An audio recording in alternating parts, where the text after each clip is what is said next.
don't ever slow up, no I don't take shit. I got no love for the fakeness. If you wanna play tough and wanna hate this, I'll always show up and make a statement. I don't ever slow up, no I don't take shit. I got no love for the fakeness. If you wanna play tough and wanna hate this, I'll always show up and make a statement. Everything I do so instinctive and so passionate. Every word I move so descriptive like an adjective. I got a vendetta against people who patented being negative when you should be getting after it. Marc Marquez mengatakan akan ada lebih banyak tekanan padanya sekarang karena ia adalah pebalap pabrikan Ducati MotoGP, tetapi menerimanya dengan senang hati.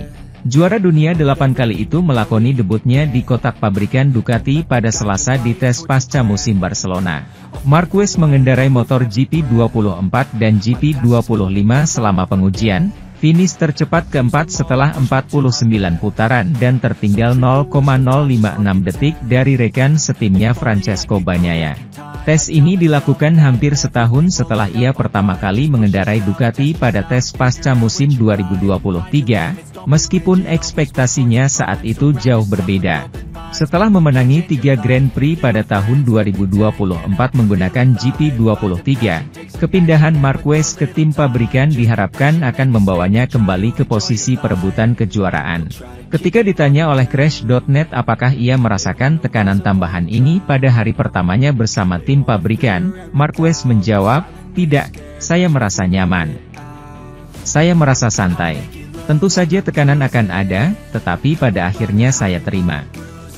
Jika saya tidak terima, saya tidak akan memilih cara itu untuk pindah ke Ducati 2 tahun lalu. Saya suka merasakan tekanan. Lalu Anda perlu mengelolanya, tetapi saya tahu tanggung jawab baru berada di tim terbaik di grid adalah mencoba berjuang di setiap balapan untuk meraih posisi podium. Lalu, apakah menjadi juara atau tidak? Seperti yang kita lihat tahun ini Pecco memenangkan 11 balapan dan finish di posisi kedua. Namun, ia menjalani musim yang luar biasa dan tampil dengan cara terbaik. Marquez mendapat dukungan dari pabrik di Gresini tahun ini, tetapi tidak selevel yang akan ia dapatkan sekarang di skuad pabrik. Namun dia tidak yakin telah memperoleh wawasan baru tentang mengapa Ducati begitu dominan, mengingat cara Ducati bekerja dengannya di Gresini sudah membuatnya mengerti. Tahun ini saya sudah paham, cara kerja Ducati, bukan hanya tim pabrikan, imbuhnya. Begitulah cara kerjanya dengan tim satelit, semua informasi yang mereka dapatkan memiliki nilai yang sama dengan tim pabrik. Sementara itu, Honda membenarkan alasan yang menyebabkan tidak adanya motor baru pada tes Barcelona setelah pernyataan Joan Mir. Ketika Luca Marini yakin bahwa dia memiliki terlalu banyak pengembangan untuk ditinjau.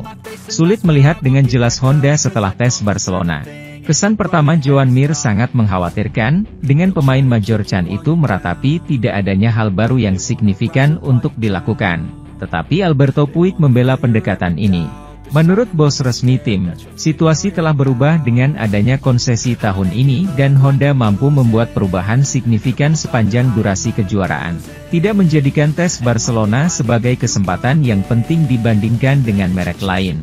Itu sedikit berbeda, kata Puig di situs resmi MotoGP. Kami tidak membawa prototipe baru karena sepanjang tahun kami punya konsesi jadi kami banyak melakukan pengujian. Tidak ada gunanya membawa prototipe baru ke sini. Tapi kami membawa beberapa bagian yang penting untuk kami uji, yaitu akan memberi kami petunjuk untuk musim dingin. Bagian-bagian penting untuk motor, yang dapat membantu kami musim depan.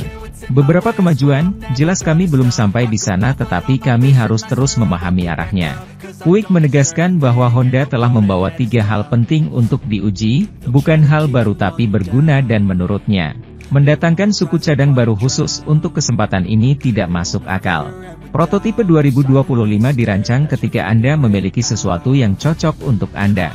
Karena kami melakukan banyak pengujian sepanjang tahun, tidak masuk akal untuk membawa prototipe ke sini. Sepanjang tahun, kami menguji banyak barang dan ternyata tidak. Tidak masuk akal membawa sepeda hitam ke sini padahal kita sudah punya sepeda hitam hampir sepanjang tahun. Manuel Pecino menganalisis hari tes MotoGP di Barcelona. Hari tes resmi untuk tahun 2025 berlangsung kemarin, dan memberi kami banyak aspek untuk dikomentari. Salah satu hal yang paling dinantikan di sekitar saya adalah masuknya Marc Marquez ke dalam box Ducati Lenovo. Pada tahun 93 ia mempertaruhkan semuanya pada warna merah, dan keluar dengan pakaian terusan helm, dan sepeda motornya yang seluruhnya mengenakan warna merah yang sangat pekat. Saya bahkan tidak tahu harus mulai dari mana. Menurut saya, hal yang paling mencolok adalah warna apa yang dikenakan Marquez, karena warnanya bahkan bukan merah, melainkan oranye yang sangat kuat. Mari kita mulai dengan hal-hal yang paling dangkal mengerikan. Kelihatannya seperti kulit paten, Pecino memulai dengan mengatakan tentang penampilan baru Marc Marquez. Saya menyentuh bola Tardozzi sedikit, dan saya mengatakan kepadanya bahwa itu bahkan bukan warna merah Ducati, dan dia mengatakan hal berikut. Pada akhirnya para pembalap sangat pilih-pilih tentang masalah warna. Mungkin Anda memberi mereka sasis yang bisa berjalan setengah detik lebih cepat, tapi mereka mengira itu bukan karena warnanya berbeda. Dan karenanya, agak ironis dengan mania para pengemudi. Salah satu keingintahuan seputar gala dan berakhirnya Piala Dunia, adalah tidak dilakukannya pengambilan foto juara seperti biasanya. Di mana kita melihat para pemenang dari 3 kategori berpose di lintasan. Tahun ini, foto itu belum diberikan. Sebenarnya saya sudah bertanya dan tidak ada yang mau memberitahu alasannya. Saya pikir ini ada hubungannya dengan fakta bahwa pesta itu diadakan di Barcelona pada pukul 19.30, dan mereka takut macet dan tidak datang. Namun di program asli MotoGP Valencia, foto sang juara juga tidak muncul. Namun tahun ini sebuah tradisi telah dilupakan dan dilanggar, dan jika mereka melanjutkannya lagi akan selalu ada kesenjangan. Marc Marquez, sekali lagi menjadi protagonis tes resmi untuk tahun kedua berturut-turut. Sementara itu, Maverick Vinales memiliki kesan pertama yang sangat positif dengan KTM yang ia temukan selama tes pertama di luar musim dan semuanya terjadi dengan sangat alami, jelasnya. Hervé Poncharal berdoa agar kedua pebalap barunya merasa nyaman dengan KTM sejak awal, dan setidaknya dalam kasus Maverick Vinales, ada kelegaan setelah tes pertama di luar musim. Meskipun kontrak yang masih berlaku hingga akhir tahun membatasi pembicaraan beberapa pembalap yang akan pindah untuk musim depan. Pembalap Spanyol itu adalah satu dari sedikit yang bisa berbicara secara terbuka setelah seharian membalap, dan dia sangat memuji atas apa yang dia temukan. Berada di peringkat 12 klasemen, Vinales pada dasarnya mempertahankan perasaannya selama 74 lap yang diselesaikan. Dia senang dengan hari yang sangat bersih yang tujuan utamanya adalah memungkinkan dia memahami karakter sepeda motor barunya dan menjadikannya miliknya dengan memperbaiki ergonomisnya. Saya memulai hari tanpa ekspektasi, mencoba untuk memiliki pikiran yang benar-benar terbuka.